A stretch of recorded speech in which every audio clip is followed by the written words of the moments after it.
የመጋቢት 24 ትሩፋቶች በጋሞ ዞን ከለውጡ ማግስት ጀምሮ ሀገራችንና ክልላችን የተጓዙበትን የፈተናና የድል ጉዞ እንደ ስንቅ በመውሰድ በዞኑ ህዝቦች መካከል ያለውን ወንድማማችነትና አብሮነት ይበልጥ በማጠናከር ላይ ይገኛል። ለውጡን ተከትሎ የደቡብ ኢትዮጵያ ክልል በአዲስ መዋቅር መደራጀቱ በጋሞ ዞን ህዝቦች ዘንድ ይነሳ የነበረውን የዘመናት የልማትና የመልካም አስተዳደር ጥያቄዎች ምላሽ እንዲያገኙ በማድረግ ታሪካዊ ክስተት ሆኗል። በመሆኑም ዞናችን የብልጽግና ተምሳሌት እንዲሆንና የለውጡ ትሩፋት በተግባር እንዲታይ በተከናወኑ ተግባራት በርካታ ተስፋ ሰጪ ውጤቶች ተመዝግበዋል።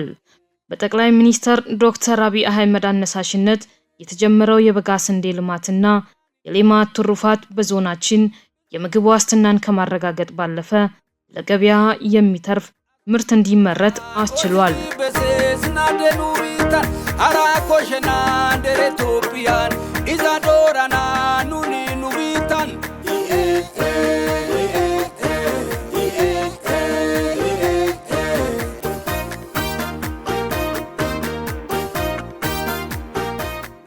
ትምህርት ለትውልድ በሚል መሪ ቃል የትምህርት ቤቶች እድሳት፣ የጤና ተቋማት ጥራትና የቴክኖሎጂ ሽግግር ስራዎች በልዩ ትኩረት እየተከናወኑ ነው።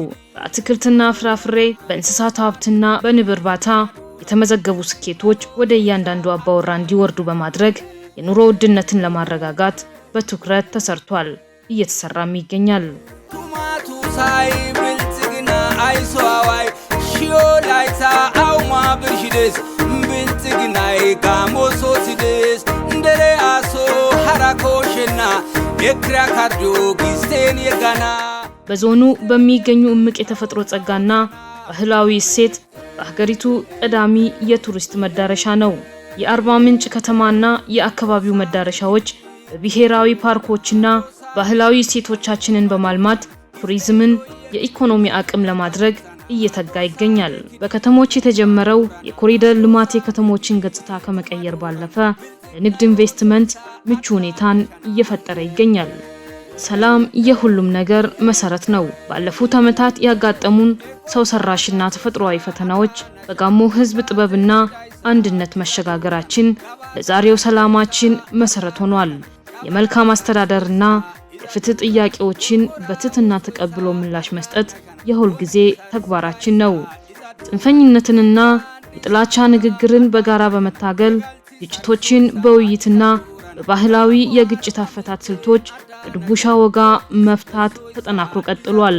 ዞኑ ህዝቡ የጣለውን አደራ በመቀበል ዞኑን የሰላም የመቻቻልና የብልጽግና ተምሳሌት ለማድረግ በቁርጠኝነት ሰርቷል። ማህበረሰቡ ከዞኑ መንግስት ጎን በመቆም የተጀመሩ የልማትና የሰላም ስራዎች እንዲሳኩ እየተጋ ይገኛል። ለተከበረችና ለበለጸገች ኢትዮጵያ ብልጽግናን ይምረጡ።